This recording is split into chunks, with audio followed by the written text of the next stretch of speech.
I think what's distinctive about Steiner education is the attempt to match what is actually taught, what is actually brought to the children, and the content of the lessons. The attempt to match that to what's really going on inside the child, in their inner development. So what happens in the classroom is an outer expression of what's going on inside.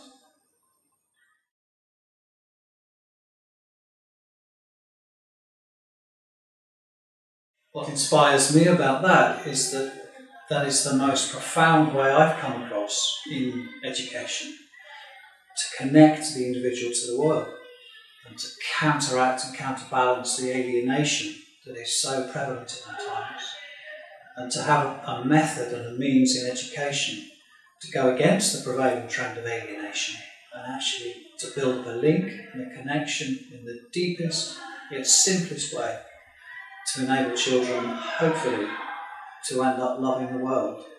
It's just very, very inspiring.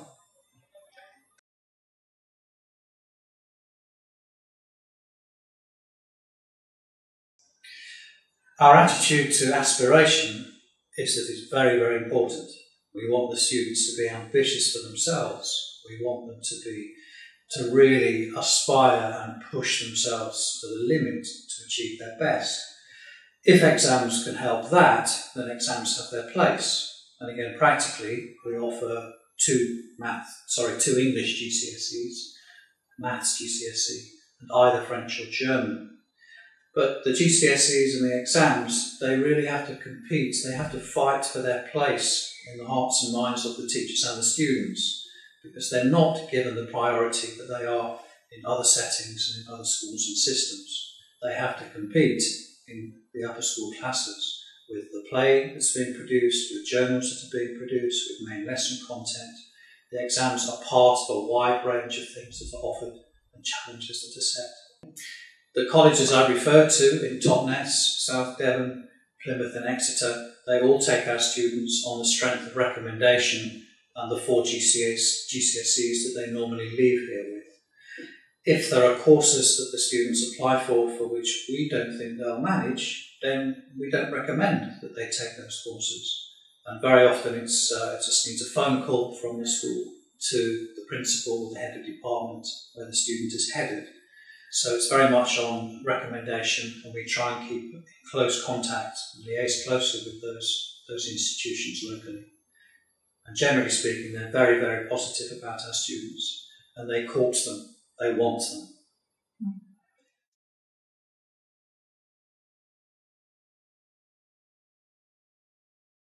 Some children integrate instantly. It's as though they've returned home. It's almost seamless from the day that they arrive, even on the days that they come as visitors for a trial period. You kind of sense straight away that they have a feeling of belonging. For others, there's a sense of amazement or disbelief sometimes that they found a school that is so comforting and reassuring in some ways, but so challenging in others and challenging in different ways, maybe ways they haven't come across before. Of course, some students take much longer. Would be dishonest to say that for every child it's an easy transition. For some it's more challenging, no doubt about that. But for many it's life-changing, to be honest.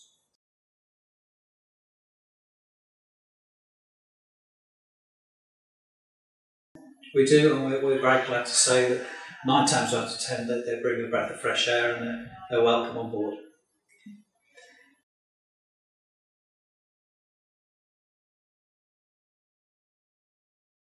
I could talk about the curriculum for hours and hours and hours. Mm-hmm. I could also raise arguments with colleagues who say that the curriculum is something that comes from within the teacher, not from within a book. Mm-hmm. I think the best thing to do is to connect the curriculum and how it's taught to my opening statement. What is so unique about Steiner education? The link between the curriculum, the outer content, and the inner development for the child. And to give a few very simple examples, if at a certain age you're starting to grow out of all proportion and to trip over your own feet and knock things over with your gangly elbows, it might just be that you're a 14-year-old boy. It might just be time to study physiology and the human skeleton. If your face is bursting out in spots and your hormones are riotous, it might mean that you're ready to study chemistry and phosphor and sulphur. I could go on. It could be that you're a 9-year-old who is reviewing their relationship to authority, let's put it politely, who is at odds perhaps for the first time with their parents, being a little bit defiant and challenging authority in the home. Let's have a look at Moses and the Old Testament, or let's have a look the following year at some of the Norse myths and what happens when you disobey. Just again to echo what's going inside the child with the content that you bring.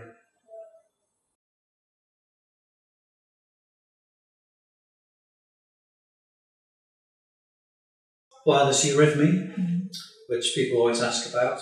Eurythmy is an amazing form of movement which the children do, ideally from kindergarten all the way up to their teenage years. Eurythmy can be very beautiful and graceful. It's an exploration of space in relationship to music and the spoken word. So there's ideally piano accompaniment, there's grace and elegance. There can also be the dynamism and the vibrancy that comes in the older years, and also the challenges of working with classical music in terms of space and movement. And I think the underlying feeling around eurythmy for myself, and I know for my own children, is that what goes on in the eurythmy room has certain parallels with what goes on in your own thinking when you're trying to organise yourself relative to other people, relative to space, relative to your own ideas.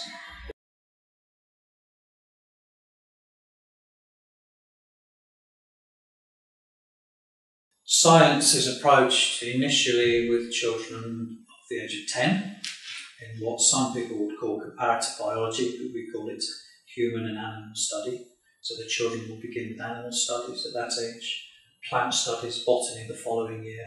The year after that, they'll be introduced to chemistry and then to physics, and so on upwards through the school. And again, as I've said before, the content matches where the child is with their own development. For example, when you bring flowering plants, it's a great opportunity to start to approach sex education, for example.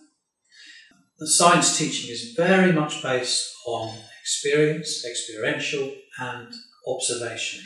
So what you experience in the experiment, whether you're doing it yourself or watching it, what you observe, only then what do you conclude and what do you speculate. So it's not theory-led.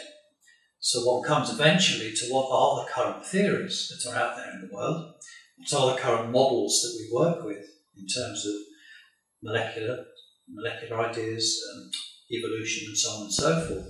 But these are the end product of a particular line of thinking. It's very important that young children and students don't start at that conclusion. They start with what they observe and what they experience. At the present moment, our class 7 are studying the lime cycle. They're going into the details and the precise chemistry of burning limestone to produce slate lime, quicklime. I won't go into detail, but just to let you know that to do that, they're outside in the school grounds, they're building a lime kiln, they will sleep overnight around the lime kiln. As they fire it up to the appropriate temperature, they will produce the slate lime from which they will make the paint, with which they will paint the cold storage barn or shed that the younger children in class 3 have built. So the science is practical, it's hands-on, it's often outside in the mud and the wet and the rain sometimes, and to experience the reality of the science and not just the abstractions.